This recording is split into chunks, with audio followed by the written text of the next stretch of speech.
ಸಂಕ್ಷಿಪ್ತ ಆದರೆ ಉಪಯುಕ್ತ ಮಾಹಿತಿಗೆ ಸ್ವಾಗತ. ಇಂದಿನ ವಿಷಯ ಆಟಮ್ ಅಥವಾ ಅಣು. ಯಾವುದೇ ಒಂದು ಭೌತಿಕ ವಸ್ತುವನ್ನು ಅದರ ಮೂಲ ಗುಣಲಕ್ಷಣ ಬದಲಾಗದಂತೆ ಎಷ್ಟು ಸಾಧ್ಯವೋ ಅಷ್ಟು ಚಿಕ್ಕದಾಗಿ ವಿಭಾಗಿಸಿದಾಗ ಕೊನೆಗೆ ಉಳಿಯುವ ಒಂದು ಕಣವನ್ನು ನಾವು ಆಟಮ್ ಅಂತ ಹೇಳ್ತೇವೆ. ಈ ಕೊನೆಯ ಕಣದೊಳಗಡೆ ಮತ್ತೆ 3 ಸಣ್ಣ ಕಣಗಳಿರ್ತವೆ. ಅವುಗಳ ಹೆಸರು ಪ್ರೋಟಾನ್, ನ್ಯೂಟ್ರಾನ್ ಮತ್ತು ಎಲೆಕ್ಟ್ರಾನ್. ಪ್ರೋಟಾನ್ ಮತ್ತು ನ್ಯೂಟ್ರಾನ್ ಒಂದೇ ಕೂಡಿಕೊಂಡಿರುವುದರಿಂದ ಅದನ್ನು ನ್ಯೂಕ್ಲಿಯಸ್ ಅಂತ ಹೇಳ್ತೇವೆ. ಈ ನ್ಯೂಕ್ಲಿಯಸ್ನ ಸುತ್ತಲೂ ಎಲೆಕ್ಟ್ರಾನ್ ಸುತ್ತುತ್ತಾ ಇರುತ್ತೆ. ಹೆಸರೇ ಹೇಳುವಾಗೆ ಪ್ರೋಟಾನ್ ಪಾಸಿಟಿವ್ ಚಾರ್ಜ್ ಅಥವಾ ಧನಾವೇಶ ಹೊಂದಿರ್ತದೆ.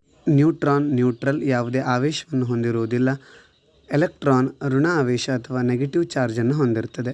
ಪ್ರೋಟಾನನ್ನು ಕಂಡುಹಿಡಿದ ವಿಜ್ಞಾನಿ ರುದರ್ಫೋರ್ಡ್, ಎಲೆಕ್ಟ್ರಾನನ್ನು ಕಂಡುಹಿಡಿದ ವಿಜ್ಞಾನಿ ಜೆ ಥಾಮ್ಸನ್, ನ್ಯೂಟ್ರಾನನ್ನು ಕಂಡುಹಿಡಿದ ವಿಜ್ಞಾನಿ ಜೇಮ್ಸ್ ಚಾಡ್ವಿಕ್. ಇವರ ಹೆಸರುಗಳನ್ನು ಸುಲಭವಾಗಿ ನೆನಪಿಟ್ಕೊಳ್ಳಿಕ್ಕೆ ಒಂದು ಕೋಡ್ ಇದೆ. ಅದೇನೆಂದರೆ ಪೆನ್ =RTC. ನೀವು ಯಾವತ್ತೂ ಮರೆಯೋದಿಲ್ಲ ಈ ಕೋಡನ್ನು. ಪೆನ್ =RTC ಅಂತ ನೆನಪಿಟ್ಕೊಳ್ಳಿ.